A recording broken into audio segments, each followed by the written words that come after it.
If Barack Obama becomes the president in November again, I will either be dead or in jail by this time next year. Our president and attorney general, our vice president, Hillary Clinton, they're criminals. Welcome back to CBS This Morning. That was rocker and activist Ted Nugent 3 weeks ago at an NRA convention in St. Louis. When his speech went viral, some critics called it a threat against President Obama. A few days later, Nugent got a visit from the Secret Service. In his first TV interview since then, he spoke with Jeff Glor about that meeting. Jeff, good morning. Erica, good morning to you. Ted Nugent is loud, nonstop, never at a loss for words. He is also politically influential. Mitt Romney courted his endorsement and got it. And as we discovered firsthand during a visit to his Texas ranch, Nugent is ramping up the rhetoric again. If Barack Obama becomes the president in November again, I will either be dead or in jail by this time next year. We need to ride into that battlefield and chop their heads off in November. Any questions? Ted Nugent said that on Saturday, April 14th. Within days, he got a call from the Secret Service. When you heard from them, were you surprised? In this environment, when you have the conditions in our government, no, I'm not surprised. What did they say? They said, hey, Ted, we have to meet with you. Somebody said you threatened somebody. I said, bring it. Tell me about that. I feel sorry for liberals who can be that brain dead as to take a clear statement of fear on my part and turn it into a threat against somebody else. Nugent says the meeting took place at a hotel in Oklahoma where he was on tour. What did they say to you? How does that all take place? Hey, Ted, it's good to meet you here. Thanks for giving us the time. And hey, we appreciate you responding to our request. And I said, and I appreciate it back that you guys are following up on your professional responsibilities, even though you're responding to complete idiots who you should probably be investigating. I think I alluded to that. And there was a slight smirk and a good-natured one like that. Right. And they sat down and they said, there's some questions we have to ask you here. And I said, good.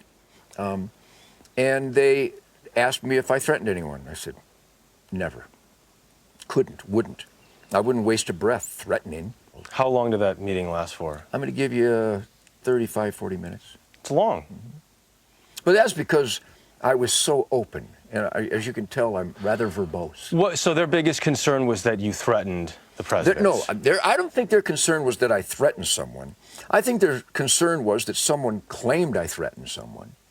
In fact, I got to tell you, and I don't mean to put any professionals on the spot, and I don't have the greatest hearing in the world, but I thought I heard something to the point of, I didn't think so.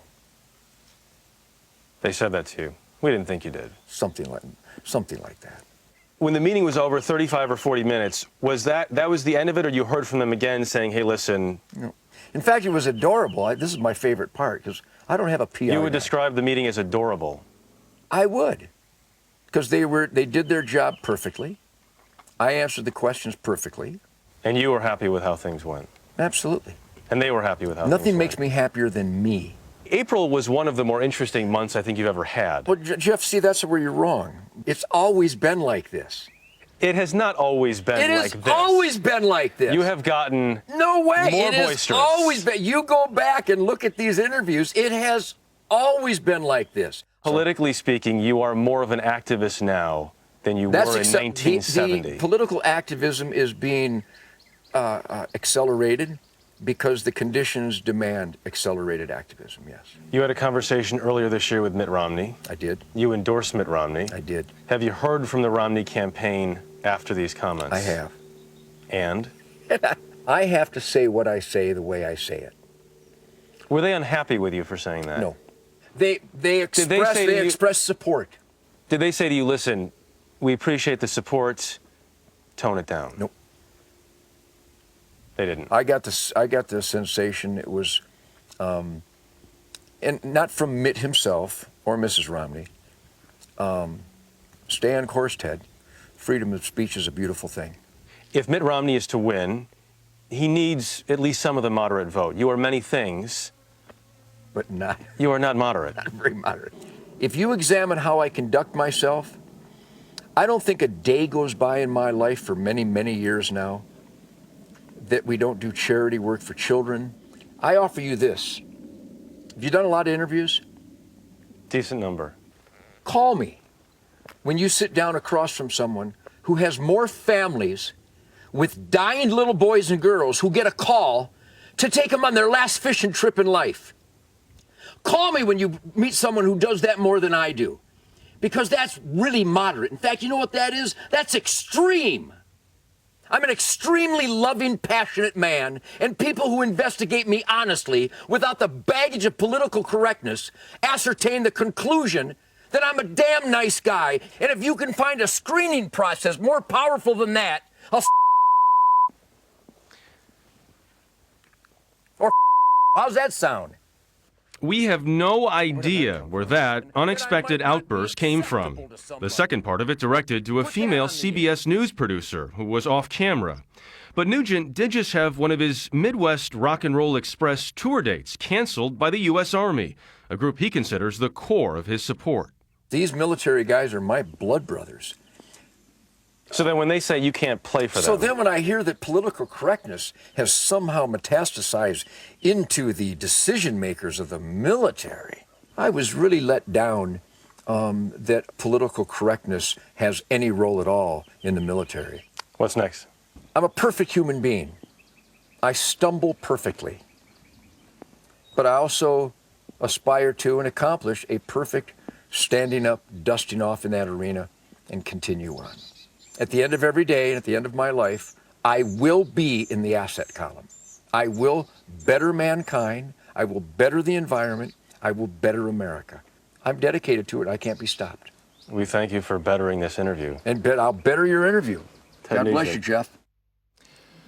We released the Romney clip on our website yesterday, and the Romney campaign responded by re-releasing a statement saying divisive language is offensive and inappropriate.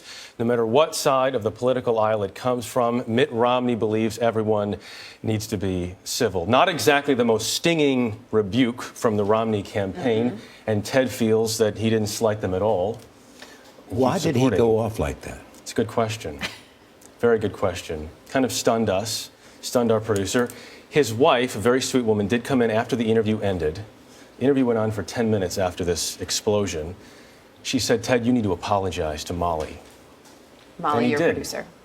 He did. At first, he started to back off after he apologized. Then he delivered a full apology. And we went on. Yesterday, he called me on the phone after we got back to New York and said after our interview that he was rushed to the emergency room and had a kidney stone removed.